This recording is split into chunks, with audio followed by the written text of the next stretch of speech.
Hello everyone, I just want to share this scripture. God will never give up on you. Don't give up on yourself. Be led by the word, not the world. Don't be conformed to this world, but be transformed by the renewing of your mind. Romans 12 verse 2. But the hour is coming, and now is when the true worshippers will worship the Father in spirit and truth. For the Father is seeking such to worship Him. Jesus is full of wisdom. Jesus honored His father and mother. There is no one like Jesus.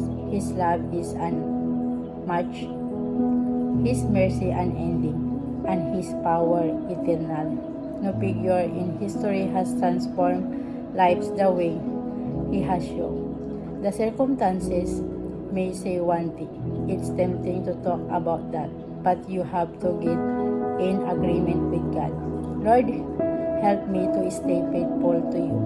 God's plan, not mine. That's how it goes. When we want to go to Jesus, nothing can stop us. He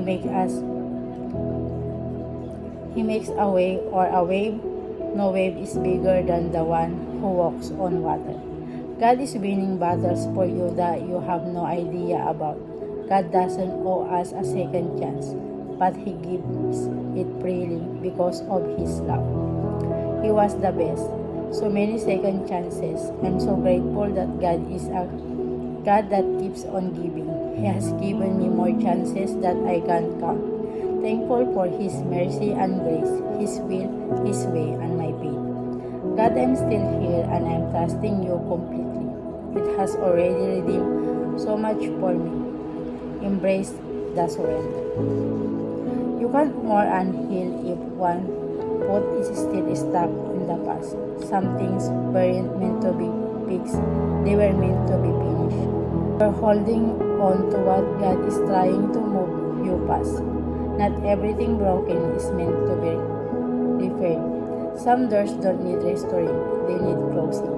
Step out, what's ahead better than what you're trying to salvage. Just because you went through a painful past doesn't mean you can have a powerful future. True success is when Jesus Christ writes your name in His book of life. Those who seek the Lord will find Him. Hope isn't the absence of struggle. It's the quiet belief that God is still writing beauty in your story. God's plan brings peace that surpasses all understanding. God's plan is always greater than your pain. Hold on, He's not finished with you yet. God didn't bring this far to live. He will never fail. Though we may have setbacks, but it increases faith in God. Transformation happens when your heart moves from self-centeredness to God-centeredness. Your soul will always tell you when it's time to start a new chapter in our life. Don't ignore the call. Embrace the next chapter with courage and step boldly into what's next. Breakthrough doesn't happen in broken cycles, but blesses what you walk away from just as much as was. You walk into ignorance of the scripture is the root of all error and makes a man helpless in the hand of David. A little one shall become 1,000, and a small one a strong nation. I, the Lord, will hasten it in His time, says the Lord. God is not finished with our history. What feels like an ending is often the beginning of something beautiful. Pray before every decision, small or big. Jesus Christ, living hope. Blessed are the people whose God is the Lord. Faith and belief is all we need. Keep on pushing, never quit. Fall 7 times, rises again. Serve our Lord God with great faith for eternity.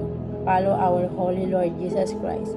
Brothers and sisters, we need to be bold and fearless. Ask God guidance and wisdom. Stay kind and humble. Don't be afraid.